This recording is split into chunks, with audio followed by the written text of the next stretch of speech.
Welcome to The Explainer. Today, we're diving headfirst into one of the most powerful and, let's be honest, mysterious scenes in the entire Bible, the vision of God's throne room from Revelation chapter 4. We're going to unpack a specific interpretation of this incredible vision, from judgment and mercy to the ultimate purpose of worship. So, here's our roadmap. We'll start with the amazing invitation John receives. Then, we're going to zero in on the throne at the very center of everything, explore these powerful symbols of judgment and mercy, meet the mysterious beings that make up this heavenly court, and finally, get to the heart of why all this incredible praise is happening. Okay, so let's set the scene. The Apostle John has just finished his job of delivering messages to the 7 churches on earth. And just when you think his work is done, everything shifts. A door literally opens up in heaven.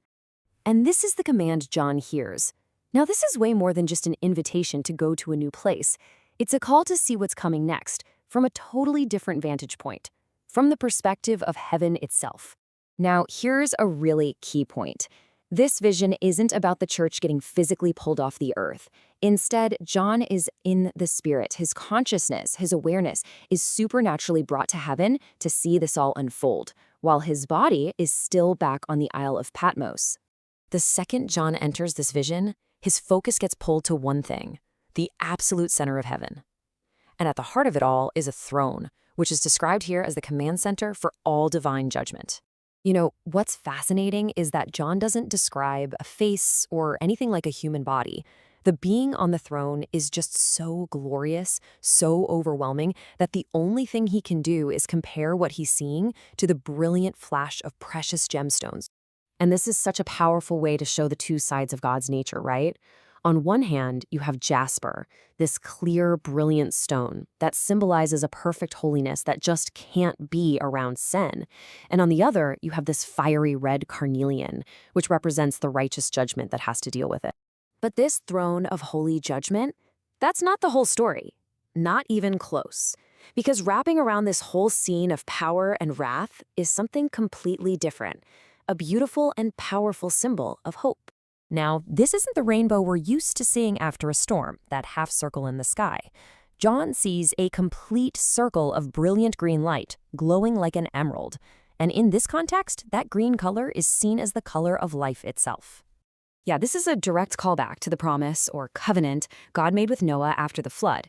But this is a new kind of covenant. It's a full circle of mercy, a promise of life through Christ that totally surrounds the throne of judgment. It shows that grace is always there, even when trials are on the horizon. Okay, so this throne, it's not just sitting in an empty void. The vision pulls back, and we see it's actually the center of this huge, bustling heavenly court, an entire assembly of powerful figures.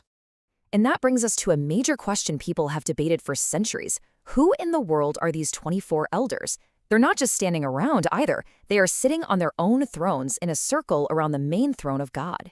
You know, their identity is a really big deal. Are they angels? Are they a symbol for all of Israel's tribes and the apostles? Well, this particular analysis looks at the options and lands on the idea that they are human.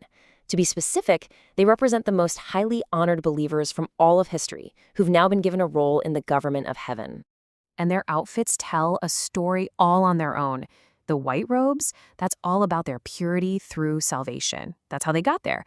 But the golden crowns, that's something different. Those represent the personal rewards that each one of them earned for their faithful service back on earth. Next up, we meet these 4 incredible living creatures. They're not totally new. They actually echo the cherubim that the prophet Ezekiel saw in his vision. Their appearances aren't meant to be literal animals, but are deeply symbolic. As you can see, each form represents a different spiritual quality. The majesty of a lion, the faithful service of an ox, the wisdom of a man, and the high-flying perception of an eagle. So, we have the throne, we have the elders, and we have these amazing creatures. But what are they all doing? Well, the vision's climax shows us the single central activity of this entire heavenly court.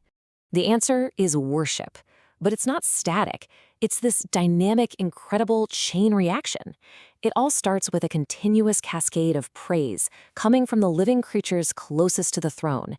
And that praise then inspires the elders to respond with their own amazing act of humility and surrender. And this right here, this is the most crucial act in the whole vision.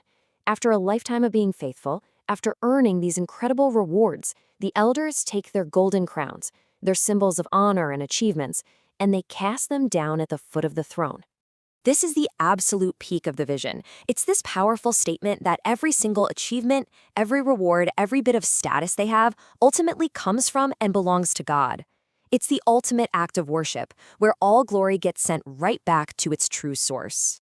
Wow. So after seeing this absolutely incredible scene of judgment, mercy, and worship, we're left with one final question. What does this vision from 2,000 years ago have to do with us right here, right now? When you boil it all down, this vision from Revelation 4 is like getting a peek into the universe's command center, a place where perfect justice and incredible mercy are held in perfect balance. It's a powerful reminder that at the very center of reality is a throne, and that the purpose of everything and everyone is to point all honor and glory right back to the one who sits on it.